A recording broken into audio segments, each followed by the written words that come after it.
Oi, gente, voltei. Agora me conta, como é que tá o relacionamento de vocês, hein?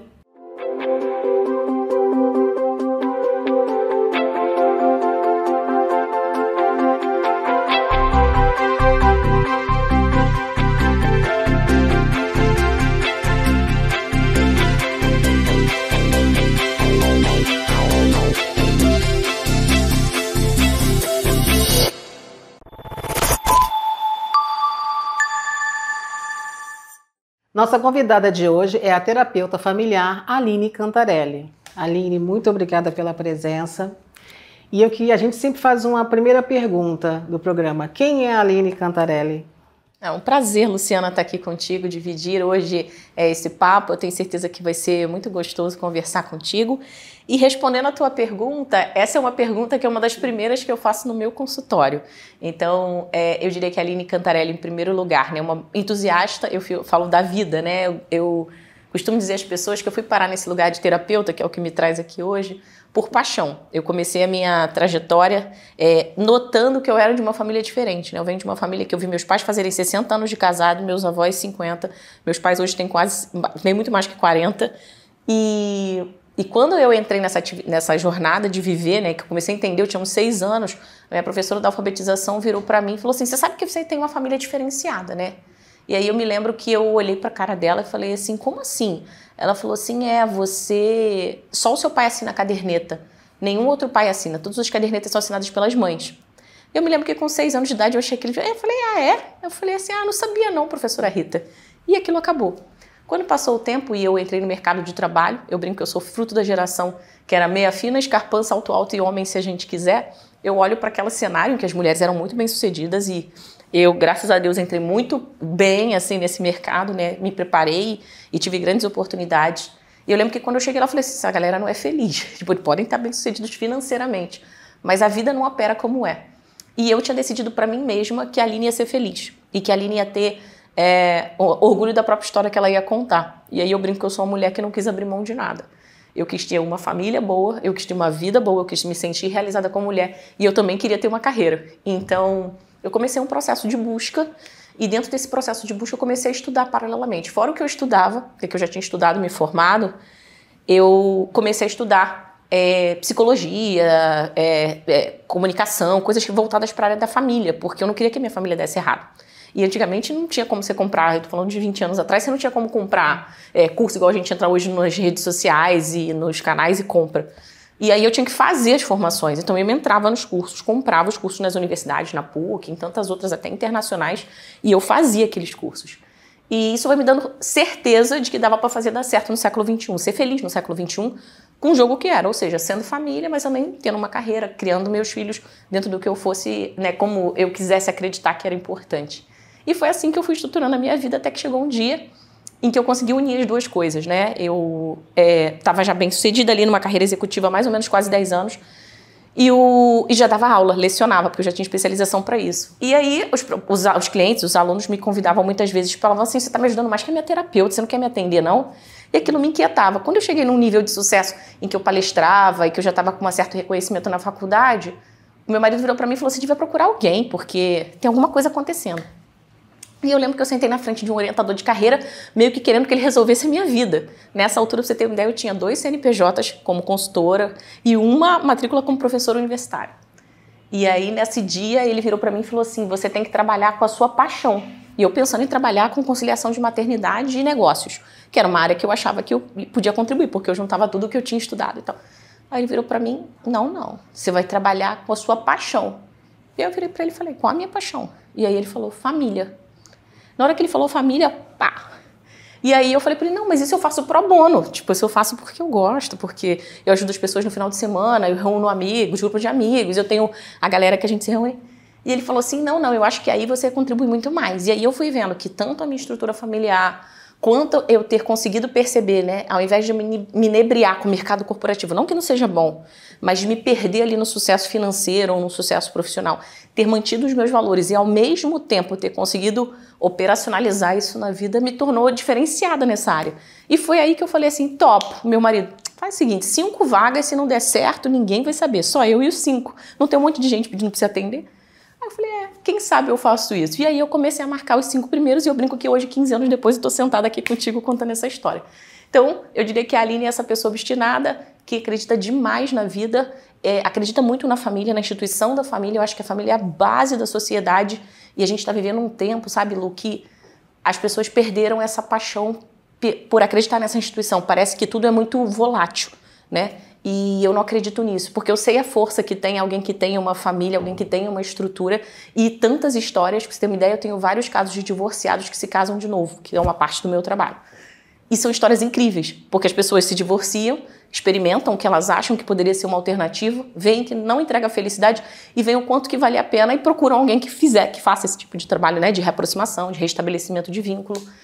E é um trabalho que muito me alegra. Então, basicamente, essa é a Aline, né? É uma grande entusiasta aqui, voltada para... Acho que, assim, de alguma forma, a gente tem que enxergar o nosso trabalho como agente no mundo.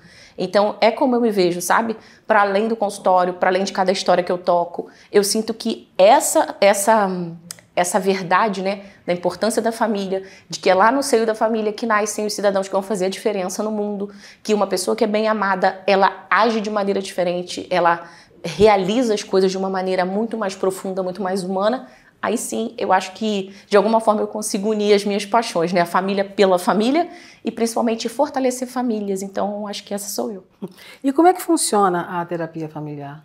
Então, hoje eu atuo assim, eu atuo como professora universitária, então eu sou professora de pós-graduação em psicologia familiar, em ciências da família, com ênfase em especializações para orientadores familiares. E o que acontece, né, além disso, né, em consultório, que é a minha outra parte, que ocupa a maior parte da minha agenda, na verdade, a orientação familiar ela tem uma estrutura que é muito boa, porque ela é uma estrutura do como fazer dar certo. A diferença que a gente tem, e não tem problema nenhum, tá? Porque eu também estudei psicologia em nível de especialização, é que a psicologia, o atendimento psicológico, ele está para te atender de uma maneira de tratamento. Então, uma ansiedade, uma depressão, um trauma, um pânico, o que quer que você tenha, você leva isso no consultório e o ideal, se um psicólogo está bem preparado, é que ele vai ser capaz de atuar nisso. Mas muitas vezes, tratar o problema, tratar a doença ou trauma, o que quer que seja, não é o suficiente para voltar a vida desse paciente à operação plena. É preciso muitas vezes saber o como fazer dar certo. Então é preciso reanálise de estilo de vida, é preciso entender as necessidades e demandas de cada participante daquele núcleo familiar. É preciso entender o que muitas vezes não está claro para a pessoa que está dentro da casa, que está acontecendo, e naturalmente a gente vai conseguir ter um resultado melhor. Então, o trabalho de orientação familiar, ele nasce com esse objetivo de estruturação estratégica. Eu vou pensar de uma maneira macro, trazer referenciais, trazer o embasamento teórico, para então a pessoa poder fazer escolhas. É como se eu dissesse, Luciana, você está vivendo esse problema? Tô. Você quer opções? Quero. Aí eu te dou alternativa A, consequência. Alternativa B, consequência. Alternativa C, o que você gostaria aqui? E a gente constrói essa solução juntas, a gente acompanha essa solução. Isso pode ser uma coisa mais simples, pode ser, sei lá, uma readaptação da mulher que de repente quer deixar o trabalho ou quer voltar ao mercado de trabalho.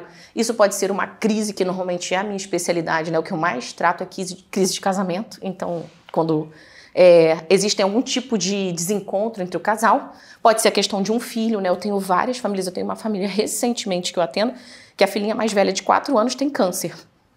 Isso muda completamente com a estrutura da família. Então a mãe me procurou porque ela falou assim, você vai ser o meu ponto de apoio sobre como que eu vou operar isso. O marido tem 2 negócios, ela tinha um trabalho, era sócia dele, tinha um trabalho, deixa o trabalho, fica só com a sociedade e ainda assim não consegue trabalhar como gostaria.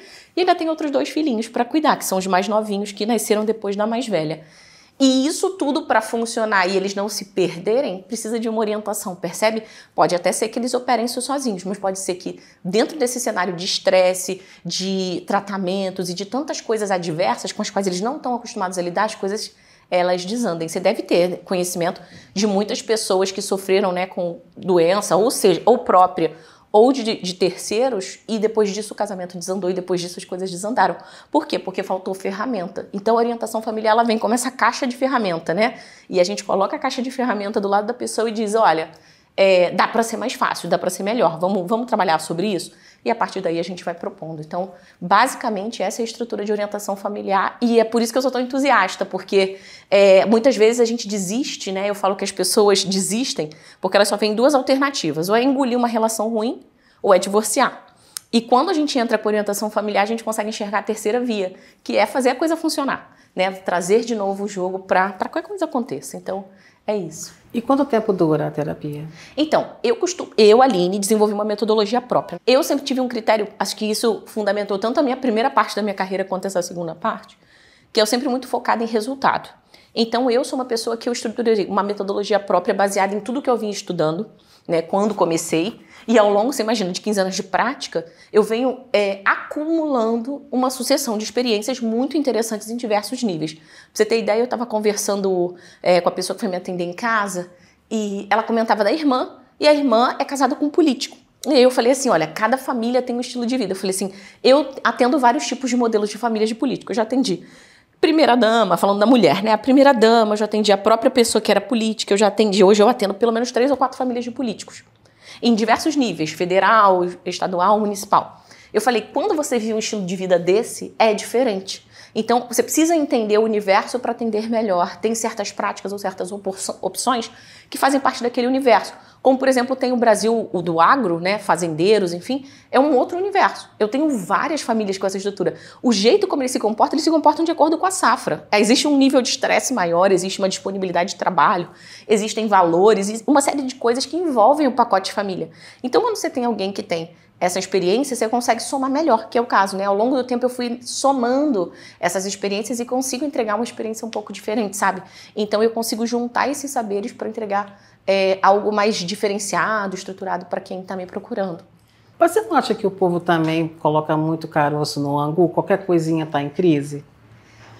Tem um pouco sim. Na verdade, a gente está vivendo um tempo em que as pessoas estão um pouquinho mais softs, né? Estão um pouquinho mais, como é que eu vou dizer, sensíveis. De repente, isso é uma verdade mesmo, né? Não é falta de diálogo, às vezes, com o parceiro? Sim, tem a falta de diálogo, mas às vezes eu brinco, eu gosto muito da máxima de que a boca fala do que está cheio o coração.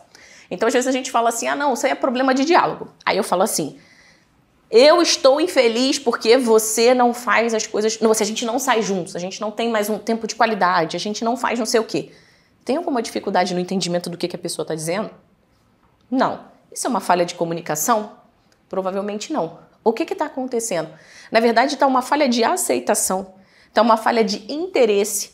Entende? Não existe falta de comunicação às vezes, tá? Existem casais em que... Eu tenho um casal que fala assim, olha, existe a galera que é falta de comunicação e eu falo, existe a galera que é falta de intenção. A pessoa de fato não tem intenção. Entra por aqui, sai por ali. Eu falo, mas tem a galera da falta de comunicação real, que tem dificuldade de se expressar, que não viveu em um ambiente familiar propício, então a pessoa não consegue se expressar com naturalidade. A gente tem casais em que os dois são introspectivos, então tem padrão introspectivo, então os dois são mais silenciosos, têm menos coragem de comprar conflito. Então acontecem vários arranjos que realmente pode ser falta de comunicação. Mas as crises hoje, elas estão também porque as pessoas estão muito mais materialistas. Elas estão muito mais voltadas para as coisas que passam porque a gente está vivendo uma onda de consumo e de criação de expectativas, de desejo, de geração de desejo muito grande. Então a gente perde a concretude da realidade, que é esse olho no olho, um abraço, uma conversa franca, uma risada gostosa. E a gente passa a idealizar ou o que a gente viu numa rede social, ou a vida do outro. Isso é muito humano, tá? A gente sempre viveu isso. Só que com a exposição que a gente está agora em relação à mídia, em relação a tudo que a gente tem, e especialmente da indústria da cultura, do cinema, das séries e de tudo isso, o imaginário tá cheio de bobaginha. Ficou todo mundo mais meio besta mesmo. As pessoas eram um pouco mais concretas, porque elas tinham um pouco mais de pés na realidade. Aí elas ficam meio etéreas, porque ficam seduzidas por discursos publicitários mesmo, por discursos de redes, de mídias, que são absolutamente editáveis. Esse nosso papo tá aqui, fio solto. Mas se a gente quisesse cortá-lo, editá-lo, vamos parar aqui um pouco, pera, corre ali, volta, a gente pode fazer isso. Então, essa realidade digital, essa realidade tecnológica, ela é uma realidade editável. E a gente, humano, a gente não foi feito pro editável, a gente foi feito pro pé no chão, a gente foi feito por esse contato. Então, é normal, né? Estamos vivendo a primeira geração 100% digital, né? Nossos filhos são nativos digitais, essa coisa toda é muito nova ainda para o humano. É sempre assim, a gente usa até o limite, chega no limite, peraí, puxa a corda, vamos voltar para casinha. Então, existe esse movimento. E aí as pessoas estão chamando de crise ou estão vivendo crises porque, eu sempre digo, né, os casamentos por si só, você não pode dizer assim, ah não, porque o casamento não é uma terceira pessoa, o casamento não é uma entidade. O casamento, meu marido se chama Vitor, o casamento é 50% Aline, 50% Vitor. Então, nós dois juntos formamos o casamento. Se está tendo uma crise, ou está tendo uma crise em Aline, ou está tendo uma crise no Vitor, ou está tendo uma crise em ambos. Então, o que eu costumo trazer para os pacientes logo de cara? Todo casamento, ele é precedido de uma crise existencial. Crise de casamento é precedida de crise existencial. Um dos dois está precisando de ajuda, ou os dois estão precisando de ajuda. Ou a crise de um vai gerar uma crise no outro, e os dois juntos vão precisar tratar essas crises. Então, essa crise existencial é que, na verdade, está sendo o verdadeiro problema dos casamentos. Por quê? Porque as pessoas estão perdendo o foco, o sentido da vida, o porquê levantar todos os dias, o para quem brigar. E nisso você se perde do contexto, perde do cenário e naturalmente vai sofrer e naturalmente vai cobrar mais o outro, sobrecarregar, pensar besteira, se envolver fora de casa e achar que está vivendo um grande paixão. Eu sempre brinco, será que esse cara deu a mesma chance que ele deu para a coleguinha de trabalho, para a esposa dele? Será que ele foi tão sensível, tão gentil, tentou conversar, tentou cativar como ele tenta de repente uma terceira, pensando que lá com ela vai ser mais legal? Porque muitas vezes não fez. Na maioria das vezes não fez. Eu confronto os caras, né, super bem sucedidos, eu falo, tá legal, o que você fez por ela? Não, aí eu parava, aí eu mandava uma mensagem, ao longo do dia eu ia lá, elogiava, não sei o que eu via.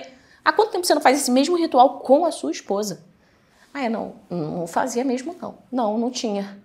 Então você não vai ter o mesmo resultado, é óbvio. Então essa dinâmica, ela costuma existir e aí as crises nascem, e aí os problemas reais acontecem, porque a gente começa a dar bug, né? A gente começa a dar problema.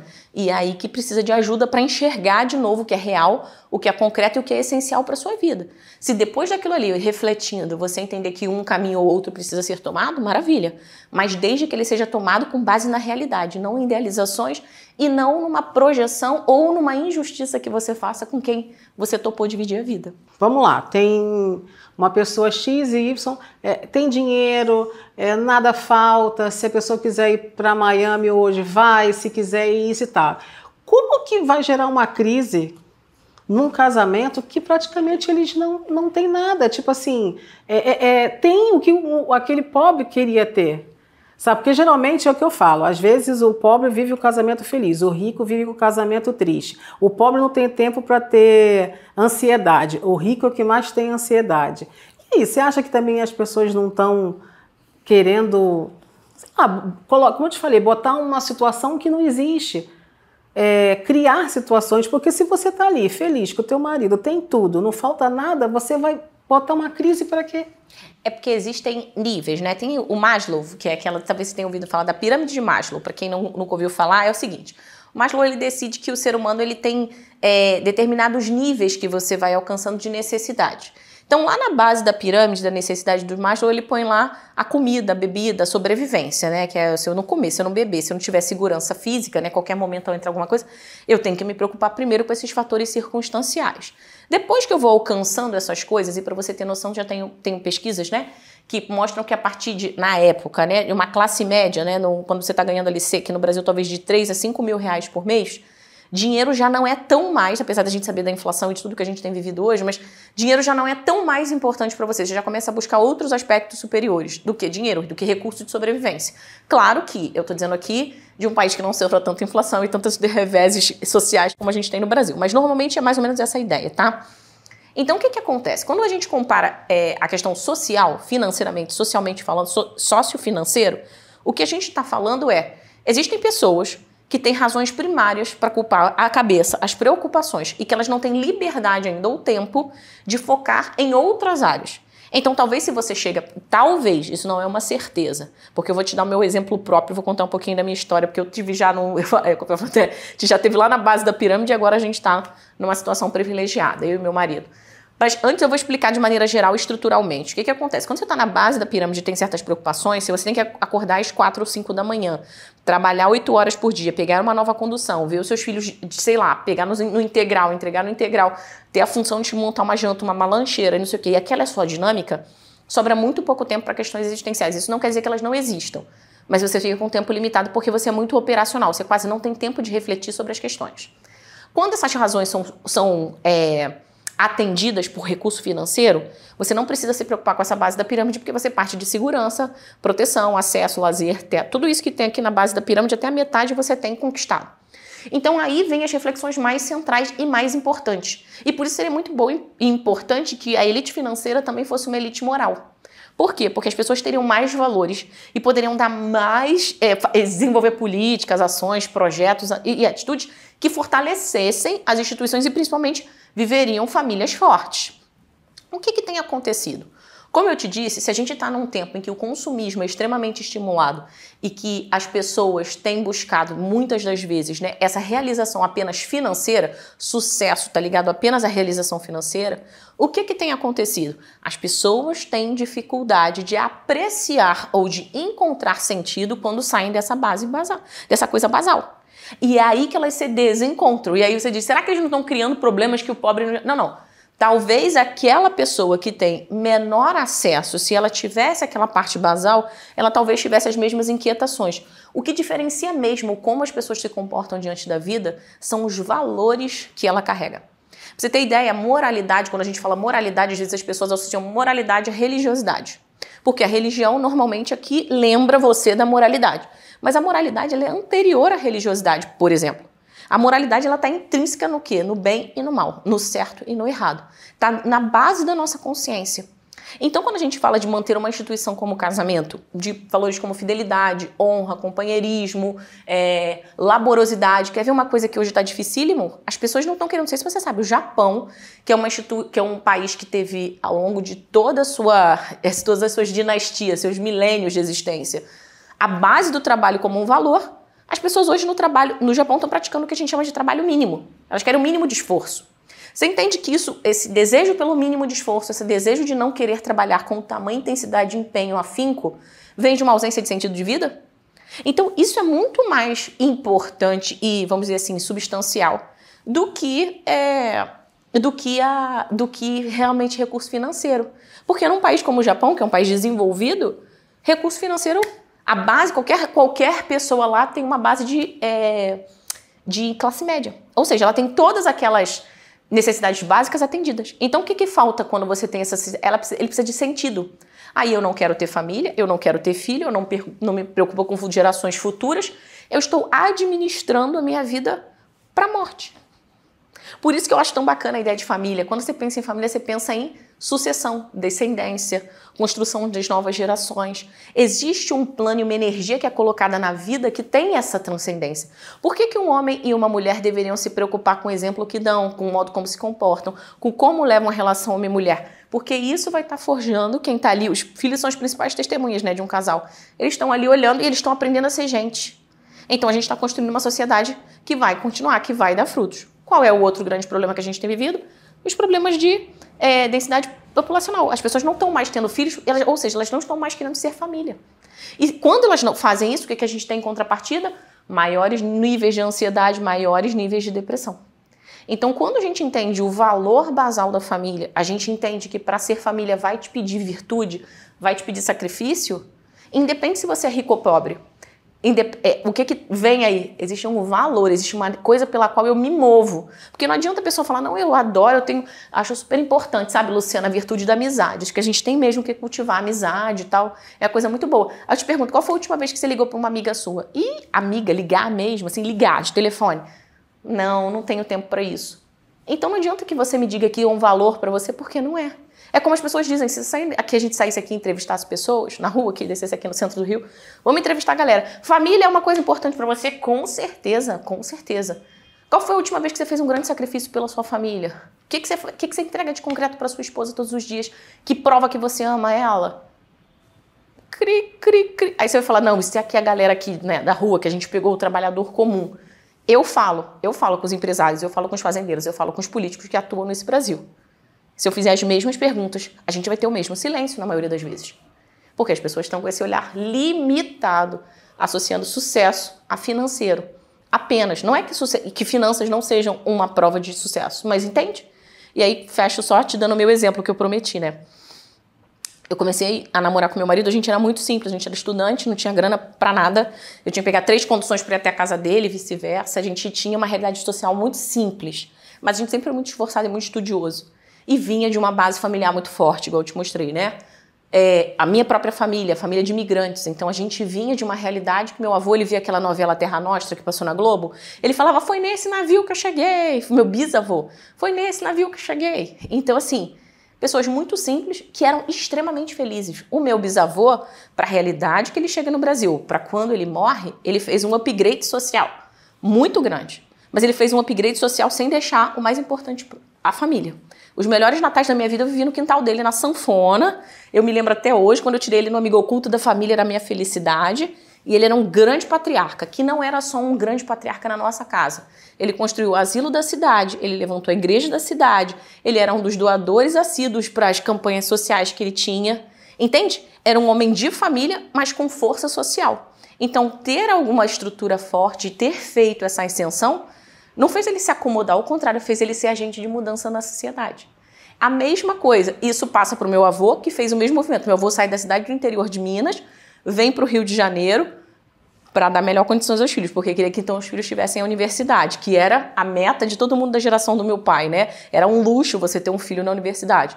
Meu avô faz esse movimento e tem todos os filhos formados. O meu avô, a história que ele mais gostava de contar, para você ter uma ideia, é que ele desceu do ônibus na Leopoldina, aqui na estação da Leopoldina, no centro do Rio, e num dia chuvoso, o ônibus sujou a camisa dele e a calça do... Não, ao contrário. A calça dele e a camisa do meu tio.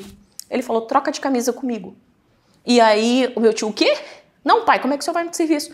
Troca de camisa comigo. Ele falou, já tô com a calça suja, a blusa suja, ninguém vai suspeitar. Você vai chegar na universidade limpo.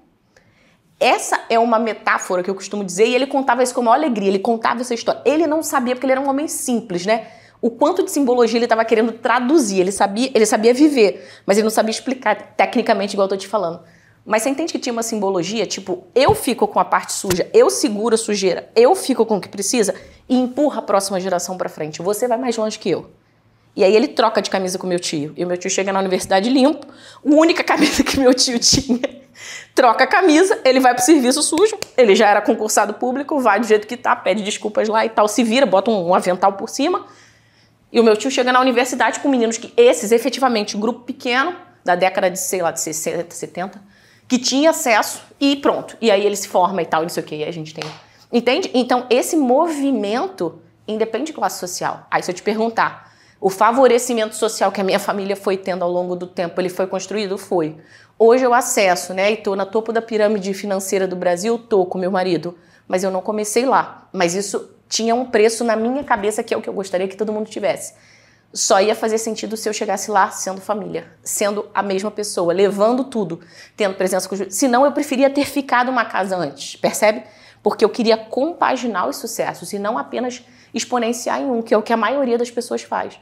Ou como você vê também às vezes as mulheres, abandonei minha carreira, não sei o quê, me acabei, mas não se realiza ali porque fica sonhando, você entende? Não consegue compaginar. E isso é possível de fazer, só que exige sabedoria, esforço e principalmente uma centralidade nos valores que conduzem a tua vida. Então é isso que de alguma forma eu luto para viver e eu tento ajudar as pessoas dentro do meu trabalho a desenvolverem também planos concretos para transformar suas vidas, porque quando a gente entende isso, a gente consegue prosperar, mesmo que pouquinho, cada um no seu nível, em cada uma dessas áreas, e aí as coisas acontecem. Mas o que eu vejo também é muita mulher que larga os amigos, às vezes até família, pai e mãe, para ficar com o cara, mas o cara jamais faz isso, ele fica com os amigos dele lá. E depois termina a relação, ela quer voltar para essa amizade, só que aí... Já era. Então a mulher também, às vezes, ela tem que pensar, olha, não é porque eu tenho um namorado que eu vou deixar de ter minhas amigas, de sair. Tem uns que se fecham, aí depois começa essa crise toda. Sim. Uma relação saudável, ela tem que ter atenção em algumas coisas, né? E eu sempre explico isso, né? Às vezes as pessoas têm a percepção de que a relação ela não fluiu porque o outro cerceou. Você concorda comigo?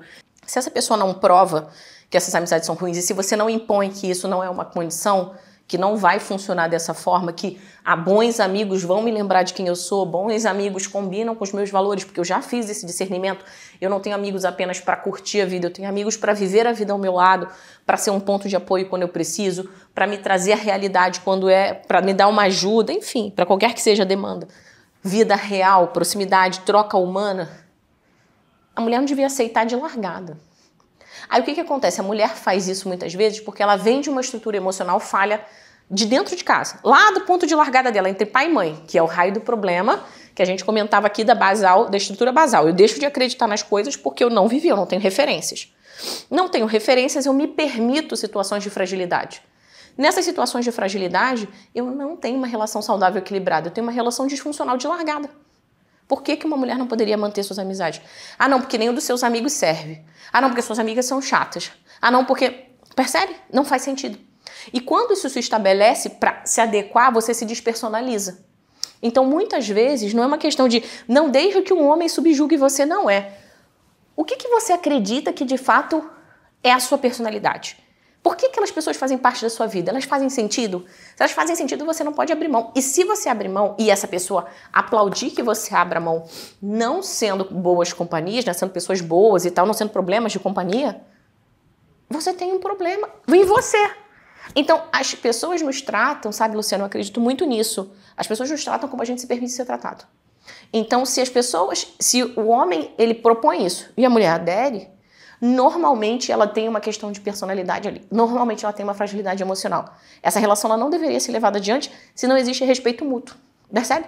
Igual, por exemplo, eu costumo dizer, a sujeita casa e aí tempos depois o marido tá saindo à noite e tal. Eu pergunto, isso começou agora? Eu vou te dizer, Luciana, dificilmente. É muito provável que ele tivesse esses hábitos, sempre teve. Sempre foi algo entre eles convencionado, que gerou problemas, mas ela fala, não, casar vai sossegar, né? Quando casar muda. Não vai mudar.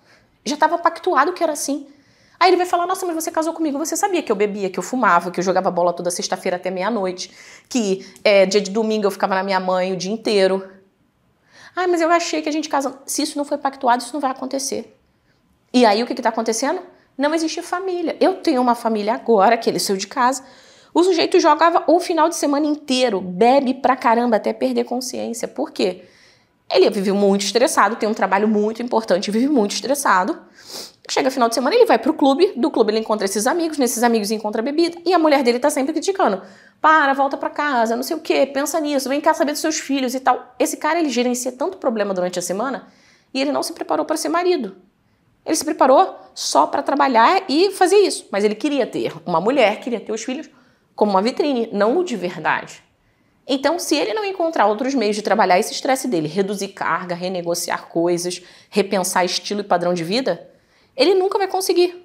E aí, o que ele faz? Se afasta da mulher dele. Porque então ela vira um problema. Ela não é um problema, só que eu pergunto a ela. Ele fazia esse tipo de comportamento antes de casado? Ele inventou isso quando vocês se casaram? Não, ele fazia. Sempre fazia, sempre tem sinais claros. Ah, só explodiu aquele dia.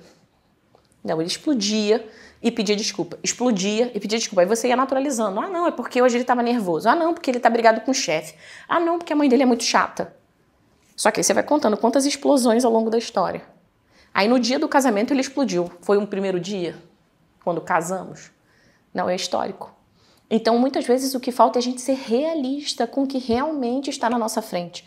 E principalmente conhecer de verdade a pessoa com a qual a gente se envolve. Isso tanto em relações antes do casamento, quanto em relações pós-casamento. Do contrário, serão dois estranhos convivendo. E aí aquela sensação de onde foi que eu amarrei meu gado, né? Com quem que eu estou envolvida, ela vem direto. Agora, eles reclamam mais de quê? De traição, de falta de diálogo, que o homem sai e ela fica em casa cuidando das crianças. O que esses casais reclamam mais na terapia? Então, depende, né? Tem casais que vivem o problema da traição, tá? E o nosso país, ele estimula muito... O nosso país é um país hipersexualizado.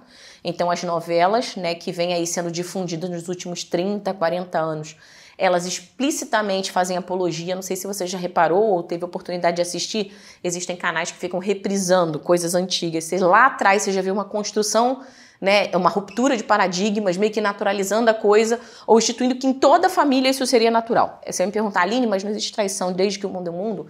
Existe. Traição não é muito mais, às vezes, do que traição só sexual. Não existem outros tipos? Existem. Existem traições financeiras, existem traições emocionais, existem traições sexuais e tantas outras. Então, traição é um tema amplo e é um tema extremamente pesado. E só vai ser possível um avanço com o amadurecimento de ambas as partes. Então, traição sim é um tema recorrente em crises, porque normalmente as pessoas precisam chegar no limite para pedir ajuda. Que é uma outra coisa que eu falo muito no meu trabalho quando eu estou dando entrevista, né? Eu tenho oportunidade muitas vezes de dar entrevistas e de estar aqui em ambientes como o seu. Eu falo muito para as pessoas, a gente não precisa chegar no limite do problema para poder levantar o dedo e pedir ajuda.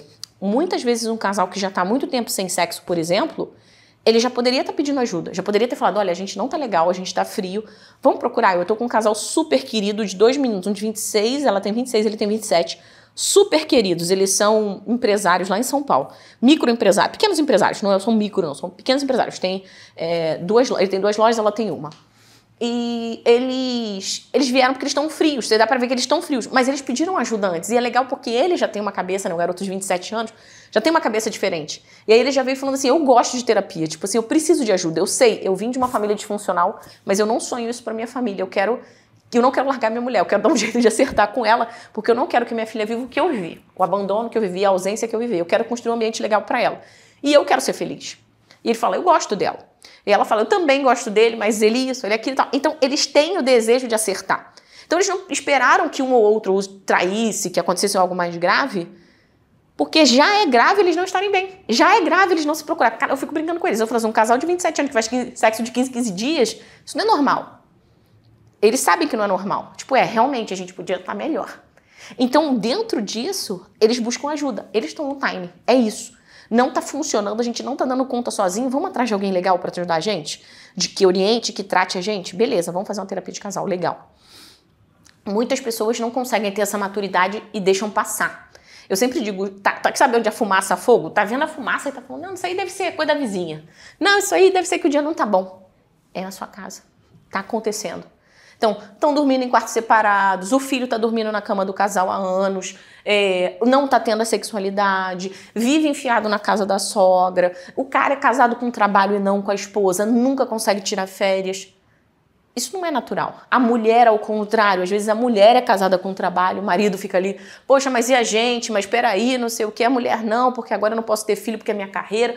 Eu tenho uma diretora de multinacional que eu atendo, que ela perdeu o time de filho. Perdeu o time de filho. O cara falou, eu cansei de te esperar. Era sempre primeiro a carreira, era sempre primeiro a diretoria, era sempre primeiro não sei o que. Ele falou assim, deu. Então hoje ela tem um baita de um patrimônio, uma reputação, um nome, não sei quantos diplomas, e ela não tem mais a história dela. Então entende? Essas decisões, elas têm timing para acontecer. E quanto mais a gente deixa, mais triste a coisa fica, mais difícil fica corrigir, mais difícil fica manejar. Não sei se eu respondi a tua pergunta, mas entende? A gente precisa trazer o senso de urgência e não esperar que a coisa evolua de uma tal forma para ter isso. E aí, se eu fosse mapear as coisas que mais acontecem, sim, as pessoas chegam na crise, chegam muito na saída de casa, quando tipo um dos dois pega a bolsa para sair, então muita gente, o que está acontecendo? E aí, levanta e sai. E uma coisa que sim, hoje as pessoas estão mais conscientes, isso não é algo que sempre foi assim. Hoje a gente tem uma evolução em virtude de tudo que tem se falado nas redes, em tudo que as pessoas têm difundido. Eu tenho enxergado muito mais clareza, as pessoas têm sinalizado a falta de comunicação, ou a comunicação deficiente, ou os não ditos, as omissões, como questões sérias para que eles consigam efetivamente ter uma relação saudável. Então, de fato, isso que tem acontecido hoje em dia e tem sido, assim, vamos dizer, os maiores sinalizadores de crise, sabe? Mas eu não sei se eu cobri bem o que você queria entender, mas basicamente essa é a estrutura. Tem muita gente hoje que está um pouquinho mais consciente, mas eu te diria que ainda não é a maioria. Se eu tivesse que te dar uma proporção, hoje a gente está num 60-40. Tem gente que já sente a fumaça e hoje já consegue identificar antes de pensar em falar com o advogado, quer falar com o terapeuta, mas tem gente que não, que realmente só pensa na terapia ou quando recebe o pedido de divórcio ou quando de fato descobre uma traição ou algo muito grave que faz a pessoa perder o fôlego e dizer ou eu busco uma ajuda externa ou eu não sei mais o que fazer com a minha vida. E aí entra em contato. Agora, em relação de casais que vão fazer swing e casais que querem trisal. Você já reparou que é tudo 2 mulheres e um homem, né? Nada é 2 homens e uma mulher. Você acha que isso é viável para o casamento? Você acha que isso como é que foi? Saudável? Vou separar as temáticas, tá? Porque são aspectos até bem diferentes, tá? Apesar da gente, quando olha de fora, parecer assim, tudo é meio promíscuo, então é mó curtição, né? Mó azaração, mó loucura. No fundo, tem algumas perspectivas diferentes. Eu já atendi vários casais que tinham essa questão do swing como uma premissa ou como algo que era interessante para eles. Eu tive um sujeito que é uma história bem interessante, né? Um empresário muito bem sucedido, ele e a mulher construíram tudo juntos. Eles tinham, para você ter noção, 40 lojas espalhadas pelo Brasil, um empresário super bem sucedido. Eles estavam, se eles estivessem conversando na sala assim, poxa, vamos comprar tapete? Aí vamos lá nos Estados Unidos comprar tapete. Aí ele entrava na internet e marcava passagem para eles irem escolher os tapetes, para você ter uma ideia de como eles eram favorecidos financeiramente. Eles tinham a prática do swing desde o início, lá do namoro deles. Ele descobriu isso, achou interessante, apresentou para ela topou e foi. Chegou um tempo em que ela olhou para a vida e viu que aquilo não preenchia. Por quê? Porque eles viviam o tempo inteiro nos excessos, nas trocas, nas traições consentidas, porque nada mais é do que troca de casais, então você vai ter traições consentidas ali. Além de uma superexposição do corpo, um monte de coisas que ela não se sentia mais agradável e confortável. Por quê? Porque ela amadurece. E quando ela amadurece, ela fala, cara, isso não é uma sexualidade plena, isso é uma sexualidade deturpada, eu não estou sendo feliz. E aí ela vira pra ele e fala pra ele assim, eu não vou mais, se você quiser ir, você pode ir. Porque ela não se sentia no direito de dizer que não, porque a largada do casamento tinha sido feita dessa forma. Só que tinha um detalhe, eles não estavam juntos à toa e eles não eram só um casal por conveniência, ele amava essa mulher. Quando essa mulher diz pra ele, eu não vou mais, ela faz um negócio absolutamente covarde e duro com ele. Covarde nem tanto, porque na verdade para mim tinha um favorecimento ali para um crescimento pessoal dele. Mas duro com ele. Porque quando ela sai do jogo, ele não consegue mais ter prazer. Por quê? Porque ele só se sentia apto a fazer esse tipo de coisa porque existia um mútuo consentimento. Então ele fala, ela saiu e ela acabou comigo. Porque eu não consigo mais ver nisso uma prática, mas eu também não consigo viver uma sexualidade plena com ela. Porque a gente passou anos sujando nossa cabeça, perturbando. Então eu não consigo mais. E aí num dia ele estava sentado comigo e ele falou, Aline, se eu quisesse, eu tô aqui sentado com você. Se eu quisesse, eu estava agora em Maldivas bebendo. Mas eu tô tão deprimido que não faz sentido para mim. Eu só tô conversando com você aqui porque ela insistiu. Eu não tenho vontade de levantar da cama. Então, você consegue entender? Quando a gente tira a função, a sexualidade ela tem uma função linda. Que é uma função de potencialização no humano. Ele tem duas funções, unitiva e procriativa. A gente, né, tem filhos e naturalmente a gente reproduz a partir do sexo, mas a gente também tem a função unitiva. Só que no nosso tempo, com essa coisa da hipersexualização, da coisa toda muito depravada, muito possível, muito permitida, que a gente pensa que é liberdade, mas no fundo é libertinagem, o que acontece? Na verdade, a gente está usando mal essa função sexual. Ela está desviada dessas duas funções. Ela está entrando aqui como um gozo sem sentido. Sem regras, sem moralidade, sem estrutura. E lembra que eu te falei, moralidade não é questão de caretice. Moralidade é olhar para o mundo e ver o bem e o mal, o certo e o errado, o que é bom e o que é ruim. Usar qualquer coisa, se eu como demais, você sabe que nos banquetes romanos, né, a galera comia e tinha um negócio que chamava vomitódromos. O que é isso? Ele botava ali, quando você chegava no ápice, seu estômago não aguentava mais nada, você ia lá, botava o dedo na garganta, vomitava para continuar no banquete. Porque antigamente, só quem tinha muito dinheiro tinha capaz, quando você tinha oportunidade de ir num banquete, era aquela loucura, deixa eu aproveitar até o limite. Você consegue ver uma deturpação? Que sentido faz eu comer igual um louco? Por quê? Porque a comida ela dá prazer quando ela está na sua língua. Depois é só processo digestivo. Se não existe uma humanidade naquilo, você vira bicho. Você está comendo igual bicho. A mesma coisa a sexualidade. Se ela não tá sexualidade casada com a afetividade, você ferra tudo. Que é o que esse paciente estava vivendo. E ele parou? Não, ele foi pro psiquiatra, ele teve que se tratar.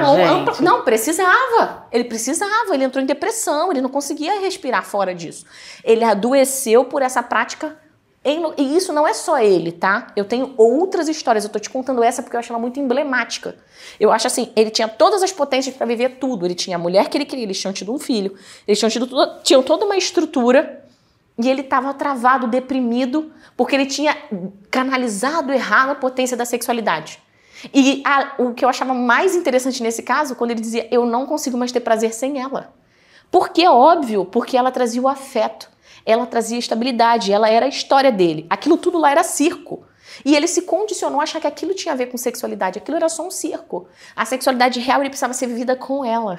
Só que quando você se acostuma com uma série de coisas, com uma série de intervenções, com uma série de pessoas, com uma série de práticas, realmente fica estranho você voltar para aquilo. Não que não seja possível, é possível construir, mas precisa ter essa coragem e no caso dele, ele precisa se tratar primeiro para poder conseguir voltar. Porque ele não conseguia, além de tudo, ele estava super obeso. Porque ele só comia, chorava e dormia, comia, chorava e dormia. Ele deprimiu profundamente com toda a história, percebe? Então, essa prática do swing, ela é uma prática que quando alguém amadurece, e entende o que é a beleza da sexualidade humana, a beleza dessa conexão afeto e sexualidade e afetividade, a pessoa naturalmente fala assim, cara, não é pra mim, não é isso. Tipo, é outra praia, tipo, isso não pode ser real, isso não pode ser tão legal. Porque um sexo bem feito entre duas pessoas que se amam é inigualável com qualquer loucura de swing, de Kama Sutra ou qualquer outra coisa que você possa estruturar. E a história do trisal? A história do trisal, sendo bem sincera, mais uma modinha como tantas outras modinhas que não abalam. A história do trisal, você não vai ver nenhuma grande história. Não, peraí, deixa eu ver. Sempre houve um desejo de potencialização, de criação de estruturas. E a gente está vivendo numa sociedade super pornográfica. Pornografia, no fundo, é um grande teatro. Né? Você prototipa, inventa um troço e cria ali uma realidade virtual para que a pessoa possa associar aquilo a uma realização sexual que não vai se dar. Então, a pornografia já tem muita coisa estudada, tem o Ben Shapiro, que é um autor que eu gosto muito, que ele escreve sobre o que ele chama de geração pornô. E todos os impactos nefastos da pornografia na modernidade. Pornografia como indústria, pornografia como tráfico de humano, né, envolvendo tráfico humano, pornografia como exploração sexual, pornografia com uma série de crimes associados ao processo pornográfico, inclusive pedofilia, que é um tema super atual agora. Então existem muitos desdobramentos dentro dessa cena que trazem as pessoas para a lógica do trisal. Você sabe por quê? Porque quando você tinha que ter a instituição do casamento para você estabelecer uma relação sexual sadia e contínua, ninguém pensava em entrar 3 pessoas lá num cartório para tentar decidir isso ou numa instituição religiosa que a pessoa queira. Por que as pessoas passam a instituir isso? Porque a gente, na verdade, está tentando reproduzir essa lógica pornográfica. A gente está tentando reproduzir essa idealização do que seria essa sexualidade super permissiva e super ampla. Só que quando a gente sai da cama, quando a gente sai desse interesse sexual, o que a gente tem de concreto nessas relações? E aí, como é que fica a divisão de papéis? Como é que fica as tarefas? Como é que fica a realização? No fundo, essa triangulação, ela não tem nenhuma espécie de interesse. Você não vê entrevistas, se você desafia quem está vendo pegar as entrevistas ou as pessoas falando sobre isso, você não vê ninguém falando sobre a estrutura de fato familiar, de entrega, de tipo, pô, a gente divide as tarefas assim, a vida é feita dessa forma, o diálogo é assim. Você só vê o aspecto sexual sendo enaltecido. Então, na verdade, esse trisal ou essa lógica, que pode ser agora essa, é só mais uma lógica reproduzindo uma dinâmica que a gente visualizou e que a gente infere que seria boa, ou que poderia ser impactante ou super deliciosa, quando na verdade é tentativa de preencher buraco. Porque não existe uma realização plena, porque não existe uma entrega. É impossível você se dividindo ampliar o nível de realização que você se dá se você se entrega em plenitude para alguém. Então é mais fácil criar essa fantasia. E aí, quando não der certo, também separa daqui não sei quantos meses e tá tudo certo, continua a bagunça. Percebe? Então, no fundo, não se trata de grandes amores descobertos, possibilidades de estrutura de família. Se trata, na verdade, de uma, vamos dizer assim, aceitação de uma fantasia ou de uma hipersexualização como algo legal. É algo cool. Vamos tentar essa loucura? Não tem ali um projeto mais profundo. E, naturalmente, que isso cria uma série de manchas, de marcas e de tudo mais, que aí a gente não tem tempo de aprofundar aqui, mas certamente acontece. Uma coisa que eu percebo muito é que tem muitas pessoas comentando a sua vida sexual. Tipo, ontem eu fiz 37 vezes. Por que as pessoas estão com essa... Sabe, essa coisa de ficar dizendo que faz com o marido, que deixa de fazer, porque é só mulher que fala, homem geralmente não fala tanto. Não fala, de repente, no salão de beleza, né? Mas eles falam tudo que é lugar, né? Mas nem tanto, mas, por exemplo, você vê atrizes comentando que fez, aí sim, o marido separou e tal. Por quê? É pra mostrar que é a boazuda? Não, olha, eu acho que tem gente que faz um bom serviço quando expõe sua vida e tem gente que faz um mau serviço. Vou te dar alguns exemplos de pessoas famosas que eu acho que fizeram boas falas e pessoas que não fizeram boas falas. Heloísa Perricet falou que estava fazendo terapia com o marido, o que é uma coisa maravilhosa, porque ela já fala, né, dá exemplo de que buscou ajuda, que estava interessada, e que eles combinaram de fazer 365 dias de sexo. Então, fazer sexo todos os dias por 1 ano. E que eles cumpriram a meta e que isso fez uma grande diferença na realidade deles. E aí ela começa a contar. Claro que a Heloísa Perricet é uma comediante, então ela conta aquilo de uma maneira muito engraçada. E faz isso num ambiente de, não lembro, um programa de canal fechado ou num podcast, mas de uma maneira muito leve. Mas ela traz o quê? Ela traz primeiro um fortalecimento do casamento e depois ela fala da importância da terapia. Para mim isso vale. Outro casal que eu gosto, que eventualmente até coloco no meu perfil, o pessoal fala, sempre tem, né, os que gostam, os que não gostam mais, Mas a Fernanda Lima e o Rodrigo Hilbert, o Hilbert tem aquela característica dele ser o perfeitinho, né? O Hilbert, ele constrói as coisas com a própria mão, cozinha, é ator, é modelo, é um baita de um pai, é atleta. Então o Hilbert tem aquela aparência de ser o cara que dá conta de tudo.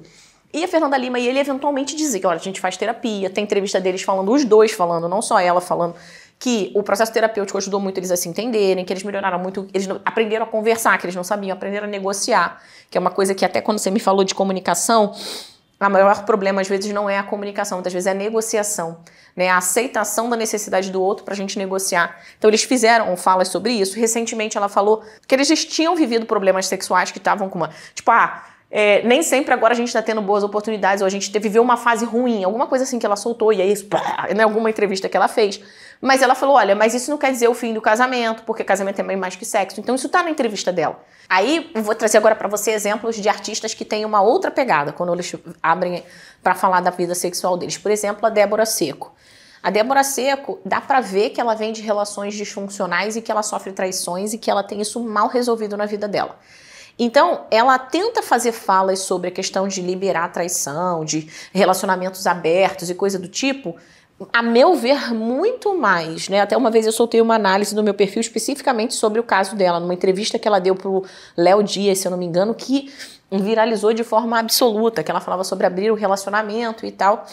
Mas por que dá pra ver nitidamente que ela faz isso? Porque como ela não consegue ser segura na relação, ela prefere que a relação fique aberta, porque se vier algum tipo de desencontro, de traição ou qualquer coisa desse tipo, ela meio que sofre menos por conta dessa abertura que ela concedeu. Sendo que, na verdade, os meios que precisavam ser impostos são outros. Precisava haver um tratamento propositivo. Ela até usa nessa entrevista uma fala com ele que é algo assim, eu prefiro que ele me conte que ele está interessado ou que ele ficou com uma terceira pessoa para eu ter chance de tentar lutar por esse casamento. Quer dizer, ela está invertendo a lógica. Ela deveria estar jogando o jogo, né, do relacionamento, tá ali viva na relação, buscando ajuda se ela achasse necessário, buscando implementar práticas que ela achasse que valem a pena. E se isso viesse a acontecer um desinteresse ou qualquer coisa, ter um papo franco e não permitir que ele primeiro se envolva, ou admire alguém, ou queira alguém, para então ela fazer uma análise, opa, peraí, acho que eu tô perdendo espaço, vou me movimentar. E depois a gente viu o desdobramento disso, que não foi a felicidade deles. Então, enquanto eu vejo casais que perduram com as relações e conseguem trazer momentos críticos, momentos, né, até mesmo de intimidade sexual, mas de uma maneira interessante, de uma maneira assistida, e logram êxito, tem gente que fala bem, e tem gente que, como a Débora e tantas outras, tá? Podia ficar aqui falando de outras relações. A Bela Gil também viralizou falando sobre relacionamento aberto e tempos depois separou do marido. Então, assim, é uma fórmula tão eficiente que não funcionou para o que elas queriam. Então, essa dinâmica, ela é uma dinâmica que há pessoas que elas não contribuem. Elas super expõem, mas elas não trazem contribuições verdadeiras. No fundo, para mim, são reflexos das inseguranças e dos traumas que elas carregam.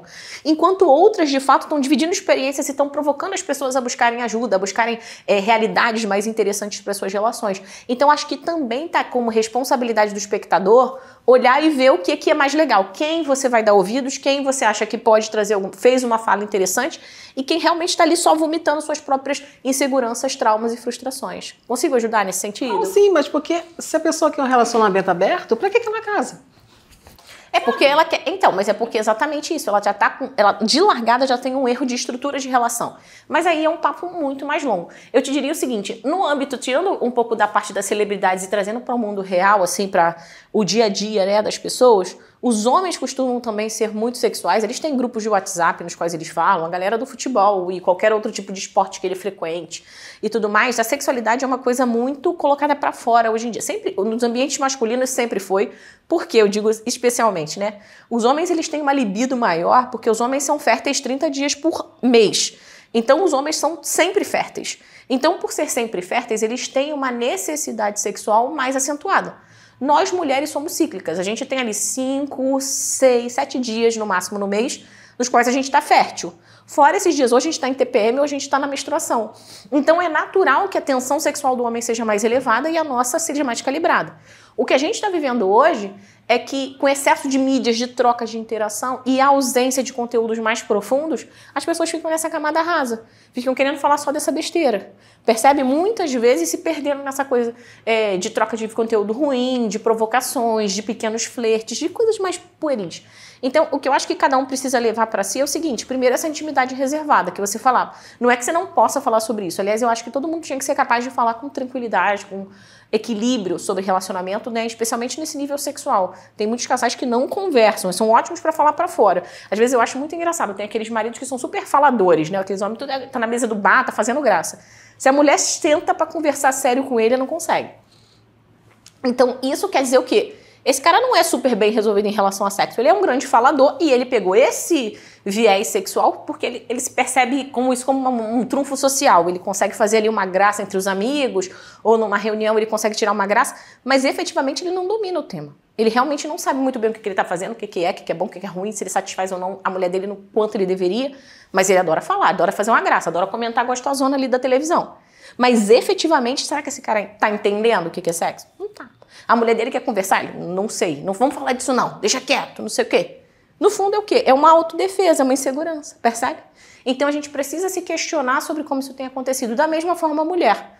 A mulher às vezes quer falar de sexo, mas quer falar de um jeito tão difícil, tão complexo, tão chato pra cá entre nós, que o camarada fala: minha filha, não tô te entendendo, você tá começando a viajar, me ajuda a te ajudar. Então muitas vezes o trabalho terapêutico também é simplificar a necessidade, colocar ela simples para a pessoa na frente dela e também fazer com que a pessoa reserve o que tem que ser reservado. Uma vez que já está todo mundo tão banal, que as pessoas vão levar para um lugar comum, tenta trazer isso de uma maneira mais privada, de uma maneira mais estruturada, de uma maneira mais proveitosa, do que simplesmente ficar ali jogando conversa fora ou expondo a intimidade, seja para uma amiga, seja no salão de cabeleireiro, seja um homem no futebol ou qualquer outro lugar, em que você vai ficar ali falando, mas que efetivamente na sua vida concreta a coisa não vai acontecer dessa maneira. E naturalmente a infelicidade ou a falta de realização vai acontecer.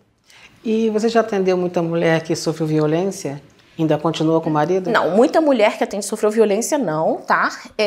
Na verdade, assim, se a gente for parar para pensar em relação à crise de casamento versus violência doméstica, o potencial é de 20%. Então, assim, das crises que a gente tem, só 20% são de fato por questões de violência doméstica, tá? E essas situações, né, situações em que existe isso, não é uma questão de gestão de crise, é uma questão de crime. Então, existe um cuidado muito grande no meu trabalho em esclarecer para a pessoa o que acontece. Vou dar o exemplo de uma última mulher que eu atendi e, na verdade, eu não a atendi, eu encaminhei ela para uma psicóloga especializada em violência, né, porque ela precisava desse trato específico. E aí foi muito interessante porque na hora que ela chegou para mim, ela queria saber se existia uma possibilidade de reorganizar. O marido tem traços psicológicos claros, aparentemente de um borderline, e eu comecei a conversa com ela, e quando eu começo a conversa com ela, em algum momento ela chega: Aline, eu preciso te dizer que teve agressão física, porque faz parte da minha anamnese quando eu estou interagindo. E aí eu falei pra ela: interessante, você consegue me descrever como que é essa agressão? Aí ela me conta, né? E aí depois ela me diz, eu perguntei assim: você consegue me dizer quantas vezes isso aconteceu? Ela parou uns segundos e eu pensei, ela tá contando. E realmente ela estava. Sabe o que ela me respondeu?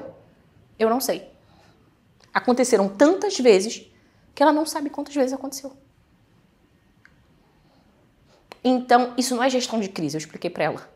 Isso não é um problema. Eu falei assim, você tem que agradecer que no seu caso, na última briga que teve, ele não chegava, ele não dava socos e ele não dava pontapés. E ela achava que isso já não era agressão, mas ele empurrava, jogava contra móvel, lançava coisas nela, tudo mais. Mas ele não, essa coisa, ele não, então ela não fica com o olho roxo, ou ela não fica com... Mas isso não quer dizer que ela não se machuque, não exista violência. Os filhos prevenciam, aquela coisa toda. Eu falei pra ela, e ela, uma mulher... E que a gente também tem essa questão, né? Não, a mulher está aceitando isso porque ela não tem independência financeira. Não, ela tem independência financeira. Inclusive, a menina que estuda, que tinha 2 ou 3 empregos diferentes e bons, assim, empregos que remuneravam ela o suficiente para ela manter a casa dela, tinha uma casa própria. Então, assim, não é uma questão de dependência financeira. Ela fala, eu não consigo, eu tenho pena dele. Olha que lógica. De fato, ele é uma pessoa doente, não tratada, né? Ele tem alterações de humor, ele tem questões... Mas ela se coloca em situação de risco e de absurdo muito grande. E tudo que ela não queria era perder a família. E eu falo para ela, olha, mas tem um limite. É o limite da preservação da sua vida. Então, com todas as mulheres que eu atendo nessa circunstância, em primeiro lugar, isso é crime, você nunca mais vai deixar ele se aproximar. No seu caso, você deu sorte que ele entendeu e quis fazer consensualmente uma separação de corpos com você, vai viver a vida dele, vai arcar com a pensão das crianças, porque ele é um cara trabalhador também. Você vai manter sua vida e você agora vai escolher se preservar. E aí, por isso, encaminha ela para um trato psicológico com um nível de tratamento voltado para trauma em relação à violência. Então, esse caso específico, percebe, é um exemplo de muitos que a gente recebe. Mas dentro de crises de casamento, as pessoas não estão em crise porque está tendo violências contra a mulher. Uma parte dessas crises, 20% aproximadamente, elas se dão por violência doméstica sim, mas isso não é crise, isso é, na verdade, um erro de pessoa e um crime. Então, o resto que sobra, os 80% dos tipos de relação, essas sim têm que ser tratadas e são todas, né, possíveis pacientes para mim. Agora, esses 20%, eles precisam ser encaminhados para advogados, precisam de proteção, precisam de assistência emocional e de rede de apoio para conseguir superar. Porque é aí que a gente combate, de fato, esse tipo de coisa. E qual o conselho que você daria para os casais e onde que a gente pode te encontrar? É bom, conselhos que eu dou para os casais, o primeiro é o seguinte, eu gosto muito da lógica de que o jogo nunca está ganho, né? O jogo do amor, o jogo da vida, ele nunca está 100% ganho. Isso não quer dizer que a gente vai estar na relação negociando, será que hoje eu estou, será que eu não estou? Não. Mas a sensação e o compromisso de estar sempre disposto a lutar, a conhecer o outro, a tentar ser melhor. Uma pessoa que desiste de continuar se desenvolvendo, que não tem uma meta pessoal de crescimento, que não se questiona se está sendo a melhor pessoa para o outro, que não se preocupa em estar cada dia... Não, eu tenho esse compromisso, eu te dei a minha palavra, eu vou honrá-la. Essa pessoa, ela se perdeu dela mesma. As pessoas pensam que o abandono da família é um abandono, tipo, da outra pessoa. Não, é um abandono de você mesmo. Um dia você jurou, um dia você prometeu, você criou vínculos, de repente você assumiu filhos e de repente você está dizendo, não, peraí, acho que agora eu quero ver outra coisa da minha vida. Oi? Cadê o seu senso de honra? Cadê o seu senso de palavra? Cadê o seu senso de pertencimento e mais? Cadê a sua capacidade de amar? Que é o que mais torna a gente humanos. Então... amor, ele tem uma cota de sacrifício. Amor tem uma cota de contrapartida de entrega verdadeira. E só diante dessa entrega verdadeira é que a gente consegue florescer como pessoa. Então a pessoa pode escolher ter 5, 6, 10 casamentos se ela quiser. No fundo ela vai ser só uma grande egoísta, porque quando chega na etapa do casamento em que ela tinha que crescer como ser humano, que ela tinha que apertar o play do amadurecimento, que ela tinha que dar um novo salto, que ela tinha que fazer uma nova escolha, o que ela escolhe? Mais do mesmo. O que ela escolhe? Repetir erros, repetir padrões de família, repetir padrões de egoísmo, repetir padrões de utilitarismo. Então, esse esvaziamento do que é ser humano de verdade é que está gerando as crises que a gente tem. E essas questões posteriores, que ninguém fala sobre o preço do divórcio, de depressão, ansiedade, infelicidade, burnout, que são esses esgotamentos que a gente tem, eles são oriundos dessas escolhas. Porque na hora que a vida pede pra gente tratar, pra gente buscar ajuda, a gente escolhe soltar a mão. Então isso nunca vai ser uma escolha boa. A gente é ser social, a gente é pra viver em comunidade, a gente é pra viver em família. Se a gente não faz esse movimento, a gente vai estar plantando e vai estar colhendo infelicidade. Então assim, eu sempre digo aos casais, dá pra ser muito feliz. Eu tô há 20 anos com meu marido, sou super feliz, super realizada com ele. E isso porque a gente luta por essa relação, a gente edifica essa relação, a gente deposita nessa relação o melhor que a gente tem, cada um dentro da sua realidade. Assim como as famílias que eu trabalho, e para você ter noção, eu tenho uma taxa de sucesso de 80% dos casos que eu atendo. 80% dos casos que eu atendo são casos, eu tenho isso. Ah, como é que você tem isso, Aline? Porque eu trabalho com feedback, pesquisa, tem toda uma metodologia quando o casal está lá dentro. Então, 80% dos que me procuram, quando saem, dizem, estávamos na situação A, a Aline nos levou para a situação B com sucesso. Beleza. Quando a gente tem essa taxa de 80% de sucesso, quer dizer que eles têm relações perfeitas, plásticas, que não vão voltar a ter problemas? Não, vão ter problemas. Mas o que eles aprendem quando eles se empenham, né, em desenvolver um trabalho? Eles aprendem que qualquer que seja o problema, eles têm que ser mais fortes que o problema.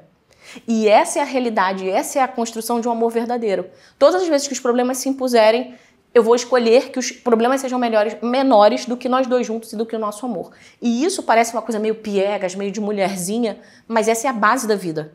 Então, assim, eu tô cansada de ver marmanjo chorando na minha sala e falando assim, obrigado por você ter me lembrado disso. Obrigado, porque a única pessoa que eu lembrava de ter falado de amor comigo foi a minha avó. Obrigado, porque eu não digo eu te amo pra minha mulher 3, 5 anos.